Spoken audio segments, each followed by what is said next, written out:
For Devotions with Daniela, we are reading from White Women Get Ready: How Healing Post-Traumatic Mistress Syndrome Leads to Anti-Racist Change. I'm reading this book a little bit every day to help deconstruct the delusion of white supremacy. And if you would like to read along with me, you can get copies attached here. This is called Transformative Grief in a chapter called Post-Traumatic Growth. I have a bone to pick with myself for still believing the lies of white patriarchal Christianity. Even though I am relearning the voice of the divine within me, self doubt sneaks in. It is the voice of fear. It tells me my intuition is not trustworthy. It lies to me that there is safety in conformity. It whispers that I am not enough. And so I diligently practice replacing its angst with grace and abundance of trusting myself.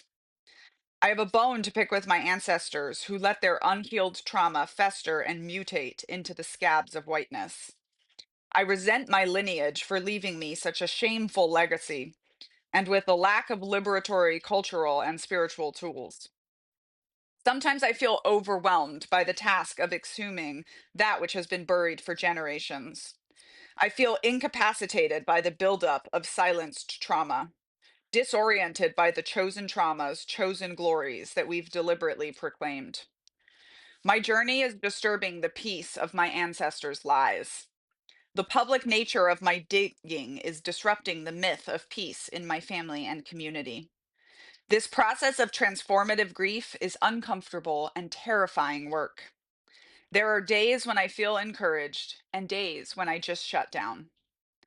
In the article, Grieving the White Void, Abraham Leitner asks what it means to grieve that which white culture has taken from us.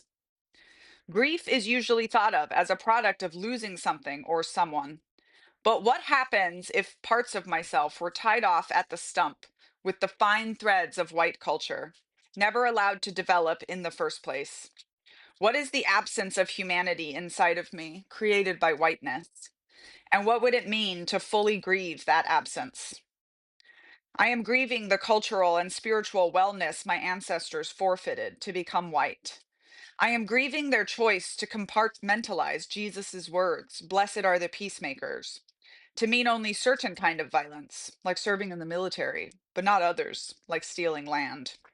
I am grieving the denial and dissociation that's piled up over generations, proclaiming it was possible to be in the world, but not of it, as a way of washing our hands of the violence from which we benefited, pacifying our radical Anabaptist roots to gain white status and privilege. I am grieving the cultural and spiritual wholeness misplaced by my ancestors' embrace of patriarchy. I am grieving their affinity toward Puritanism, their disdain of dance, their fears of the body, the feminine, queerness, and sexuality. I am grieving because the traditions I've inherited are marred and distorted through lenses of oppression. And I am grieving the ways I was taught to disconnect from my felt sense and intuition as a result. Perhaps most of all, I'm grieving the ways I learned to not see the divine in me. What would it look like for those of us who have come to be called white to fully grieve? I know this at least, that in order to grieve, we must slow down, be still, and feel. There is the idea of post traumatic growth, which certified yoga trauma therapist Dr. Gail Parker defines as the ability to find the growth opportunity in whatever traumatic event you have experienced. Dr. Parker also reminds us that the avoidance of pain inhibits healing. We have to go through temporary pain in order to heal. And yet, the paradox of the oppressor is that the luxury of grieving from a place of privilege often creates more injustices. Sometimes, in pain and desperation, we rush to replenish our spiritual closets with a quick fix to fill the empty space. We see the spiritual deadness in the mirror and long to be fulfilled. This makes sense. We are spiritual beings. We yearn for connection and meaning. And indeed, our wisdom traditions have been compromised.